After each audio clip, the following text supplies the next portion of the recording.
जय Hind to all my respected aspirants on behalf of Goyla classes. मैं आप सभी का स्वागत कर रहा हूं। जैसा कि आप सभी जानते हैं कि हमारा डेली बेसिस पे करंट अफेयर्स आ रहा है, स्पेशली उत्तराखंड के लिए। जैसा कि आप जानते हैं पेपर का कैलेंडर ऑलरेडी लॉन्च किया जा चुका है, तो उस हिसाब से आप देख लीजिएगा आपके पास कितना समय है। और यहाँ पर जो हम करंट अफेयर्स आपको दे रहे हैं वो 360 डिग्री एंगल की देते हैं। और 360 मतलब आप जानते हैं उस न्यूज़ से जुड़ी हुई न्यूज़, माफ़ कीजिएगा, जो न्यूज़ है उससे जुड़ी हुई सब बातें आप तक पहुंचाई जाती हैं, राइट। तो देखिए, शुरू करने से पहले मैं आपको बताना चाहता हूं, ये एक गोयला क्लासेस का जो रिजल्ट है वो आप देख सकते हैं। जो महक स्वामी मैम है, ये पहले एसडीएम नियुक्त हुई, उसके बाद वो एक आईपीएस में इनका चयन हुआ और यहीं से उन्होंने अपनी प्रिपरेशन रखी थी। तो ये एक गोयला क्लासेस का एक जो रिजल्ट है वो आपके समक्ष रखा जा रहा है, राइट। तो आइए शुरू करते हैं। न्यूज़ तो देख पा रहे होंगे, 8 जनवरी की न्यूज़ है 2023 की। इसमें क्या है, अगर आप देखेंगे कि जो एजुकेशन मिनिस्टर हैं स्टेट के, डॉक्टर धन सिंह रावत जी, उन्होंने कहा है कि जो नॉन गवर्नमेंट यानी कि जो प्राइवेट एजुकेशनल इंस्टीट्यूशन है जिनका एफिलिएशन है श्रीदेव सुमन उत्तराखंड यूनिवर्सिटी से, श्रीदेव सुमन उत्तराखंड यूनिवर्सिटी से। तो आप लोगों के लिए क्वेश्चन है, कमेंट में दीजिएगा कि श्रीदेव सुमन क्या वही व्यक्ति हैं जिन्होंने फास्टिंग करी थी और जिनकी फास्टिंग के पश्चात मृत्यु हो गई थी? अगर फास्टिंग करी थी तो कितने दिन की थी, राइट। कमेंट में करिएगा इसका आंसर।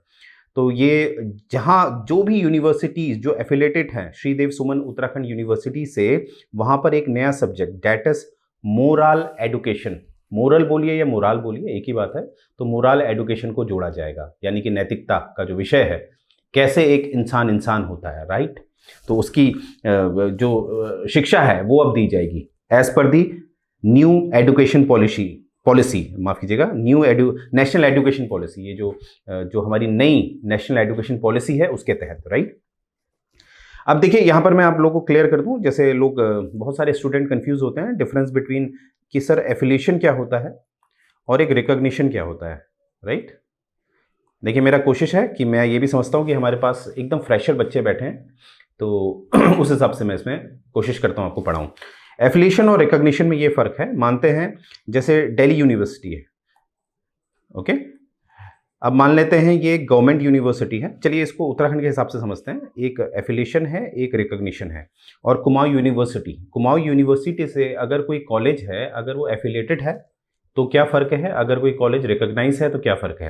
अगर वो एफिलेटेड होगा तो एफिलेटेड का मतलब है वो कॉलेज, जो कॉलेज एफिलेटेड है कुमाऊं यूनिवर्सिटी से, वो कॉलेज अपनी जो मैनेजमेंट है, मैनेजमेंट की जो भी पॉलिसीज़ है वो खुद कर सकता है, हायरिंग, रिक्रूटमेंट, ये सारा खुद कर सकता है। और जो रिकॉग्निशन होता है वहाँ पर जो मैनेजमेंट करता है, मैनेजमेंट की जो पॉलिसी तय करता है वो यूनिवर्सिटी ही करती है। जैसे कि यहाँ इस हमारे केस में है कुमाऊं यूनिवर्सिटी, राइट।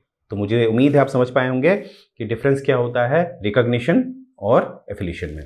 तो यहाँ पर हम क्या समझे हैं कि ये बात की गई है एफिलिएशन की। जो श्रीदेव सुमन, जो उत्तराखंड यूनिवर्सिटी और जो नॉन गवर्नमेंट और जो प्राइवेट एजुकेशनल इंस्टीट्यूशन है जिन्होंने एफिलिएशन लिया है श्रीदेव सुमन से, वहां पर एक नया सब्जेक्ट लॉन्च किया जाएगा, वो है मोरल, राइट।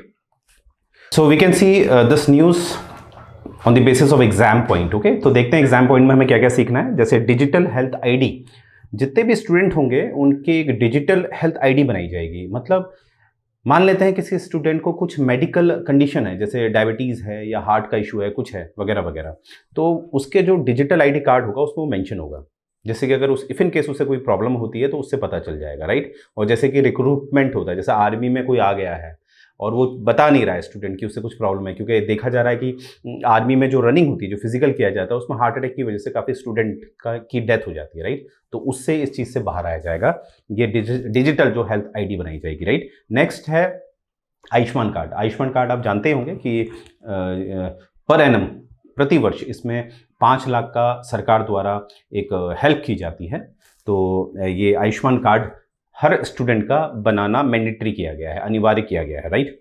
और यहीं पर आप देख पा रहे होंगे, मैंने आपको बता दिया प्रोफेसर महावीर सिंह रावत जी के बारे में। देखिए, एग्जाम में कभी कभी ऐसे क्वेश्चन आ जाते हैं कि किससे संबंधित हैं वगैरह वगैरह, जो भी पर्सनैलिटी न्यूज़ में रहती है हमने वो तैयार करना होता है। तो देखिए, अब हम देखेंगे कि जैसे यहाँ जो भी हमने बात करी अभी एडुकेशन से रिलेटेड करी, तो एडुकेशन से रिलेटेड जो एक कॉन्स्टिट्यूशनल यानी कि संवैधानिक जो मुद्दा है वो भी हम देख लेते हैं कि एडुकेशन को क्या हमारा संविधान बहुत प्रायोरिटी देता है, प्राथमिकता देता है। जी हाँ, बिल्कुल देता है। जैसे कि आप जानते हैं जो राइट टू एजुकेशन है, जो शिक्षा का अधिकार है, वो हमारा एक मौलिक अधिकार बन गया है, फंडामेंटल राइट्स बन गया है, जो आर्टिकल 21A के अंतर्गत आता है। आर्टिकल 21 आप जानते हैं राइट टू लाइफ होता है, उसी के अंतर्गत आता है आपका शिक्षा का अधिकार। तो ये एक मौलिक अधिकार है, ये बात याद रखेंगे। 86 कॉन्स्टिट्यूशनल अमेंडमेंट एक्ट जो 2002 में हुआ था, उससे ये जोड़ा गया था। और यहाँ पर आपको पता होगा जो एलिमेंट्री एजुकेशन होती है क्लास 8 तक, यानी कि 6 से 14 साल के जो बच्चे हैं उनको मुफ्त में पढ़ाया जाएगा। अब यहीं पर से एक प्रश्न आता है कि सर आगे का क्या, यानी कि बच्चे ने 8th किया, अब 9, 10th, 11th, 12th का क्या। और कहीं पर भी अगर सरकारी नौकरी आती है तो कम से कम आपको 12th पास तो होना चाहिए। तो सरकार ऐसा क्यों करती है कि सिर्फ 8th तक फ्री में पढ़ाने का एक मुद्दा रखती है और उसके बाद नहीं, तो क्या किया जाए। तो इसमें एक मैं बहुत जल्द वीडियो लाने वाला हूं, तो हमारे चैनल पे आप बिल्कुल बने रहिएगा। इसमें एक बहुत बढ़िया मैं वीडियो लाने वाला हूं, राइट, बहुत जल्द। अब क्वेश्चन है कि देखेंगे आप, मैं हमेशा लिंकिंग करता हूं।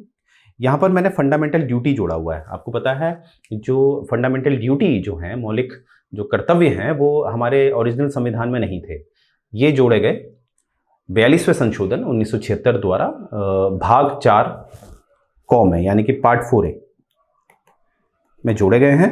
तो यहाँ मैंने इसको क्यों लिंक कर रखा है, इसलिए लिंक कर रखा है क्योंकि जो 86 अमेंडमेंट है, इसी के द्वारा जो हमारा मौलिक कर्तव्य है उसमें 11वां मौलिक कर्तव्य जोड़ा गया। 11वां 42वां संशोधन जो 1976 में हुआ था उसमें 10 ही मौलिक कर्तव्य थे, जो 11वां जोड़ा गया ये 86 अमेंडमेंट 2002 से जोड़ा गया। अब आपने मुझे बताना है कमेंट सेक्शन में वो 11वां कौन सा था, राइट। आगे बढ़ते हैं। तो यहाँ पर देखेंगे कि मौलिक अधिकार है।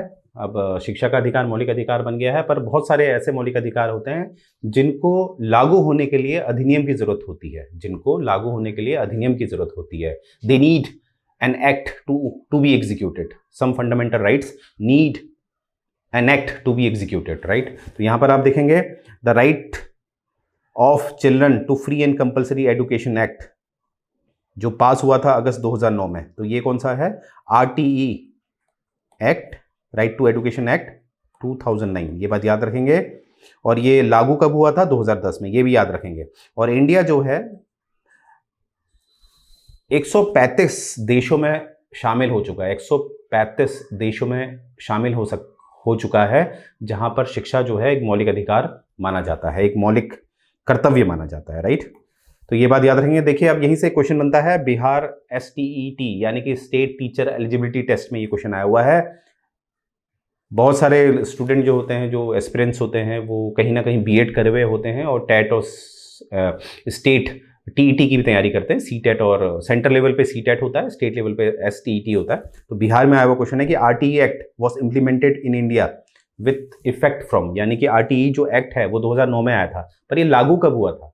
ऐसे भी क्वेश्चन आता है, आपने ऐसे भी तैयार करना है कि अधिनियम पारित होने का अलग डेट होता है और उसे लागू होने का अलग डेट होता है। तो इसका डायरेक्ट आंसर मैं बता दे रहा हूँ, 1 अप्रैल 2010, 1 अप्रैल 2010, क्योंकि हमारा वित्तीय वर्ष जो होता है 31 मार्च को खत्म होता है और नया वर्ष जो शुरू होता है 1 अप्रैल से होता है, वित्तीय वर्ष, राइट। तो इसीलिए याद रखेंगे ये डेटा, राइट।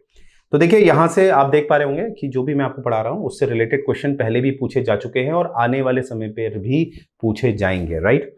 तो यहाँ से आप देखिएगा ये हमारे सारा डेटा जो हम आपको पढ़ा रहे हैं, जो उत्तराखंड का जो डेटा मैंने आपको, अगर आप देखेंगे सीरीज में हमारे पोर्टल में अगर आप देखेंगे तो उत्तराखंड का मैंने प्री हिस्टोरिक आपको पढ़ा दिया है और बहुत जल्द आपको मिडिवल उत्तराखंड और मॉडर्न उत्तराखंड का डेटा भी मिलने वाला है।